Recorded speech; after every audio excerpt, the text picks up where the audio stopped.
सजनी गुलाब कहिए कने हंसियो ये सजनी गुलाब कहिए।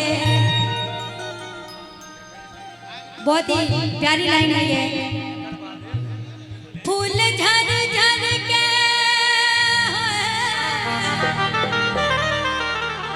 फूल झर झर आहा के हर सिंगार करे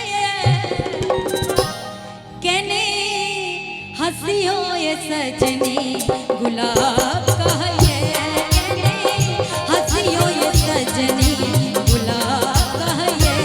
फूल झर झर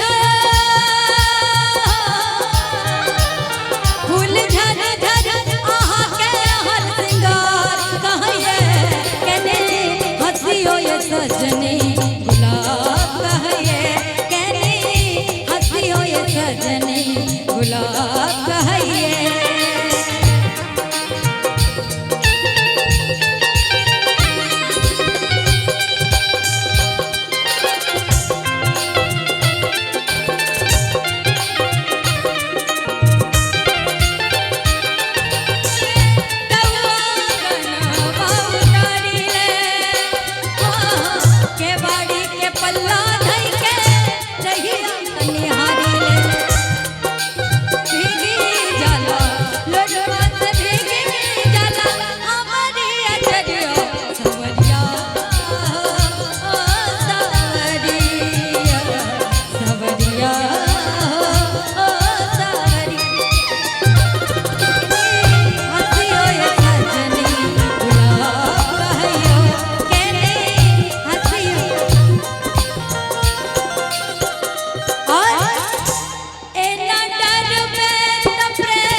रीत दुनिया के हमरा खबरदार करे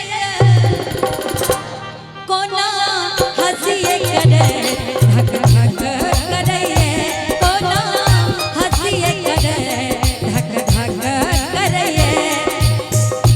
रीत दुनिया की रीत दुनिया के हमरा खबरदार करे केने हंसियो ये सजनी गुलाब कहियो केने हंसियो ये सजनी गुलाब कहिए। फूल झर झर झर झर झर झर झर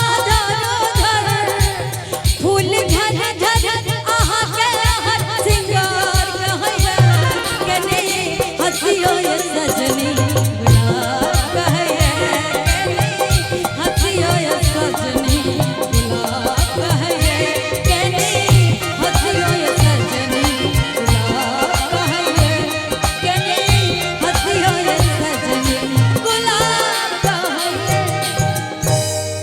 कर लीजिए बस 2 लाइन भैया।